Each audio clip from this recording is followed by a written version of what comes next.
ब्रह्मांड में एक ऐसी मैग्नेट मौजूद है जो 1000 किलोमीटर दूर से भी आपके शरीर में मौजूद सभी एटम्स और नर्वस सिस्टम को कोलैप्स कर सकती है। इतना ही नहीं, ये मैग्नेट हजारों किलोमीटर की दूरी से भी धरती पर मौजूद सभी क्रेडिट कार्ड्स को डिस्ट्रॉय कर देगी। यानी हर वो चीज जो मैग्नेटिक है तबाह हो जाएगी। और इस शक्तिशाली मैग्नेट का नाम है मैग्नेटार्स। लेकिन ये मैग्नेटार्स इतने शक्तिशाली कैसे हैं और इसका हम पृथ्वीवासियों पर भविष्य में कोई खतरा तो नहीं मंडरा रहा? चलिए आज की इस वीडियो में जानते हैं इस रहस्यमय ऑब्जेक्ट के बारे में। आखिर ये चीज क्या है और कैसे इसका फॉर्मेशन हुआ और ये हमसे कितनी दूर है। जब भी ब्रह्मांड में किसी बड़े तारे का ईंधन खत्म हो जाता है तो उसके सेंटर की ग्रेविटी न्यूक्लियर फ्यूजन पर भारी पड़ने लगती है। क्योंकि ईंधन खत्म होने की वजह से फ्यूजन रुक जाता है। इससे होता यह है कि तारे का बाहरी मैटर इसके सेंटर की ओर कंप्रेस होने लगता है। सेंटर की ग्रेविटी बेहद शक्तिशाली होने के कारण मैटर लगातार कोर की तरफ कोलैप्स होता है और एक समय पर आकर इतना ज्यादा कंप्रेस हो जाता है कि हमारे सूर्य से कई गुना बड़ा तारा सिकुड़कर सिर्फ कुछ किलोमीटर का ही रह जाता है। यह इतना डेंस होता है कि एक टेबल स्पून के बराबर मैटर एक माउंटेन के भार के बराबर होता है। मगर इतना कंप्रेस होने के बाद भी सेंटर की ग्रेविटी लगातार मैटर को अपनी ओर पुल करती है और फिर एक पॉइंट पर आकर एक जोरदार धमाके के साथ तारा फट जाता है। इस फिनोमेना को कहते हैं सुपरनोवा, जो ब्रह्मांड में होने वाली सबसे शक्तिशाली घटनाओं में से एक है। यानी इस विस्फोट में इतनी ऊर्जा रिलीज होती है कि हमारा सूर्य इतनी ऊर्जा को अपने पूरे जीवन काल में भी रिलीज नहीं कर सकता।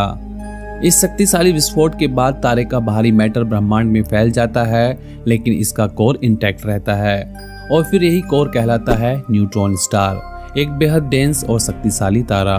मैग्नेटार्स भी एक न्यूट्रॉन स्टार ही है, मगर इसका मैग्नेटिक फील्ड अल्ट्रा स्ट्रॉन्ग होता है।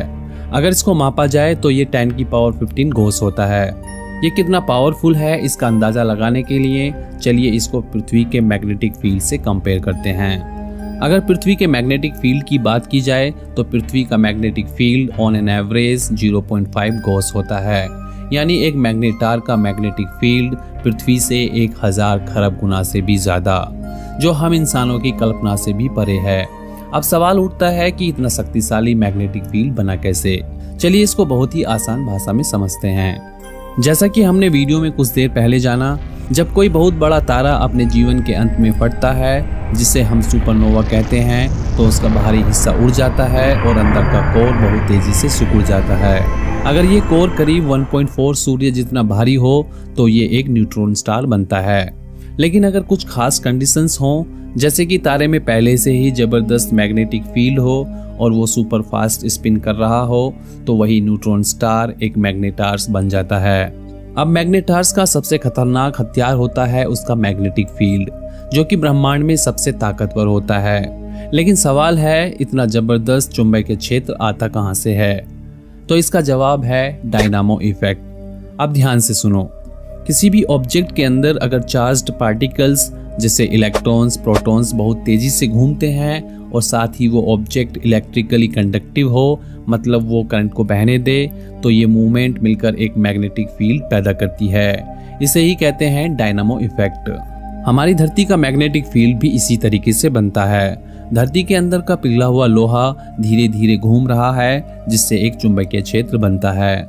अब मैग्नेटार की बात करें तो जब वो बनता है तो उसके अंदर की पूरी एनर्जी, मास और मैग्नेटिक फील्ड एक छोटे से गोले में दब जाती है। लेकिन उसके अंदर जो पार्टिकल्स हैं वो बहुत ज्यादा कंडक्टिव होते हैं और वो न्यूट्रॉन स्टार बहुत तेजी से घूमता है, कभी कभी तो एक सेकंड में सैकड़ों बार। इस हालत में डायनामो इफेक्ट सैकड़ों गुना ताकतवर बन जाता है। साथ ही एक और चीज होती है, मैग्नेटिक फ्लक्स कंजर्वेशन। अब ये क्या नई चीज है? परेशान मत होइए, इसको समझना बहुत आसान है।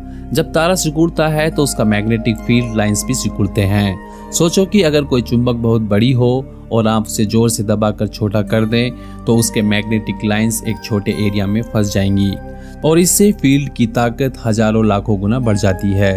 यही होता है मैग्नेटार्स के साथ।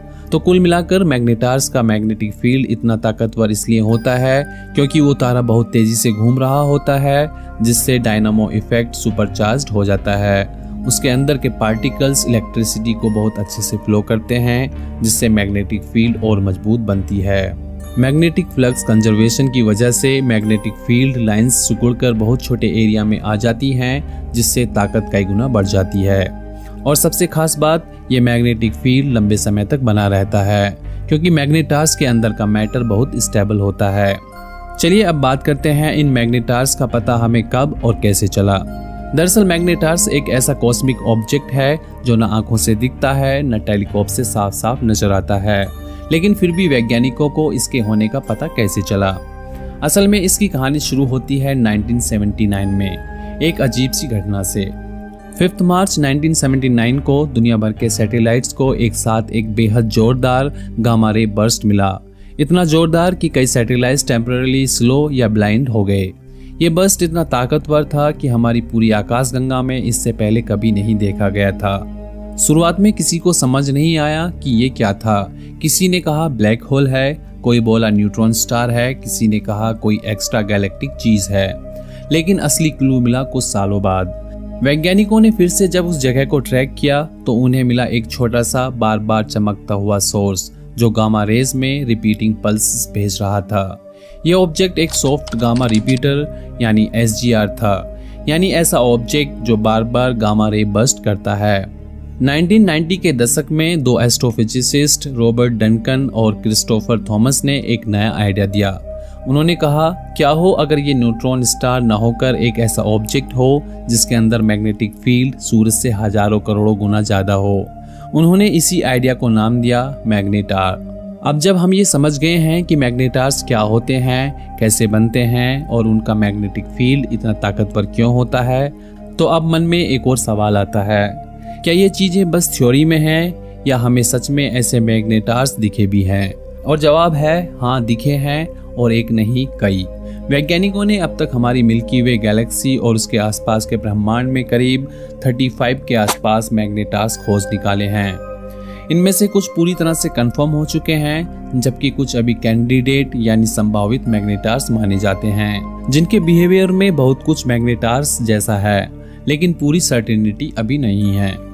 लेकिन अब अगला सवाल उठता है, अगर मैग्नेटार्स न्यूट्रॉन स्टार से बनते हैं और न्यूट्रॉन स्टार तो सुपरनोवा के बाद हर बार बनते हैं, तो फिर मैग्नेटार्स इतने रेयर क्यों हैं? इसका जवाब बड़ा ही दिलचस्प है। जब भी कोई सुपरनोवा होता है तो वो एक न्यूट्रॉन स्टार को जन्म देता है और इनमें से ही कुछ न्यूट्रॉन स्टार मैग्नेटार में बदल जाते हैं। लेकिन रुकिए, एक न्यूट्रॉन स्टार का मैग्नेटार में बदल जाना इतना आसान नहीं होता। उसके लिए बहुत सारी एक्स्ट्रा कंडीशंस होती हैं जो एक ही समय पर फुलफिल होनी चाहिए, जैसे सुपर फास्ट स्पिन। मैग्नेटार्स बनने के लिए उस तारे का कोर फटने के समय इतना तेजी से घूम रहा होना चाहिए कि वो एक डायनामो मशीन की तरह बिहेव करे। अगर स्पिन थोड़ा स्लो हुआ तो वो बस एक सामान्य न्यूट्रॉन स्टार बन जाएगा। Strong magnetic field. जिस तारे से मैग्नेटार बन रहा है उसमें पहले से ही एक भारी चुंबकीय क्षेत्र होना चाहिए ताकि कोलैप्स के दौरान वो और भी ज्यादा कंप्रेस होकर मैग्नेटार वाला फील्ड बना सके। परफेक्ट मास रेंज। अगर तारा बहुत भारी हुआ तो वो सीधे ब्लैक होल बन जाएगा। अगर बहुत हल्का हुआ तो न्यूट्रॉन स्टार बनेगा, लेकिन मैग्नेटार नहीं। मैग्नेटार बनने के लिए मास का बैलेंस एकदम परफेक्ट होना चाहिए। Short life span. अब मान लो कोई मैग्नेटार बन भी गया तो उसका ज्यादा समय तक मैग्नेटार बने रहना भी मुश्किल है, क्योंकि इसका मैग्नेटिक फील्ड धीरे धीरे कमजोर पड़ने लगता है। कुछ हजारों साल बाद वो एक नॉर्मल न्यूट्रॉन स्टार जैसा बिहेव करने लगता है। इसलिए जो मैग्नेटार्स आज हम डिटेक्ट कर पा रहे हैं वो या तो नए नए बने हैं या अभी एक्टिव फेज में हैं। अब बात करते हैं हमारे सबसे करीब का मैग्नेटार पृथ्वी से कितनी दूरी पर है और भविष्य में हमको कोई खतरा तो नहीं। पृथ्वी के सबसे करीब का मैग्नेटार हमसे लगभग 8000 प्रकाश वर्ष दूर है। इस मैग्नेटार का नाम है XTE J1810-197। ये हमारी मिल्की वे के अंदर ही मौजूद है, जिसको साल 2003 में खोजा गया जब इसने बहुत अजीब एक्सरे और रेडियो एमिशन रिलीज किया था। इसके अलावा कुछ और मैग्नेटार्स भी काफी नजदीक हैं, जैसे 1E1048.1-5937 distance 9000 light years, PSR J175-2900 distance 26000 light years, और ये हमारी गैलेक्सी के सेंटर के पास है। अब असली सवाल, क्या इससे हमें कोई खतरा है? तो इसका जवाब है हम फिलहाल बिल्कुल सेफ हैं। मैग्नेटार्स कितने भी खतरनाक हों, लेकिन वो हमसे हजारों लाइट ईयर्स दूर हैं। उनकी मैग्नेटिक फील्ड की ताकत इतनी दूरी पर पहुंचते पहुंचते लगभग गायब हो जाती है। अब अगर कोई मैग्नेटार हाइपोथेटिकली सिर्फ 1000 किलोमीटर की दूरी पर होता है तो हमारे credit cards, mobile, hard drives सब जलकर खाक हो जाते। इंसान का पूरा नर्वस सिस्टम कोलैप्स हो जाता। लेकिन ऐसा सिर्फ सोच में हो सकता है, हकीकत में कोई मैग्नेटार इतना पास आएगा ही नहीं। तो ये थे मैग्नेटार्स, ब्रह्मांड के सबसे शक्तिशाली चुंबकीय तारे। हजारों प्रकाश वर्ष दूर होने के बावजूद इनकी ताकत आज भी वैज्ञानिकों को हैरान करती है। फिलहाल हमें इनसे कोई सीधा खतरा नहीं है, लेकिन हर नया खोजा गया मैग्नेटार ब्रह्मांड को समझने की हमारी कोशिशों को एक कदम आगे बढ़ा देता है। अगर आपको ये जानकारी अच्छी लगी हो तो वीडियो को लाइक करें और ऐसे ही रेयर स्पेस टॉपिक्स के लिए सब्सक्राइब जरूर करें। मिलते हैं अगले वीडियो में एक नई खोज, एक नई कहानी के साथ।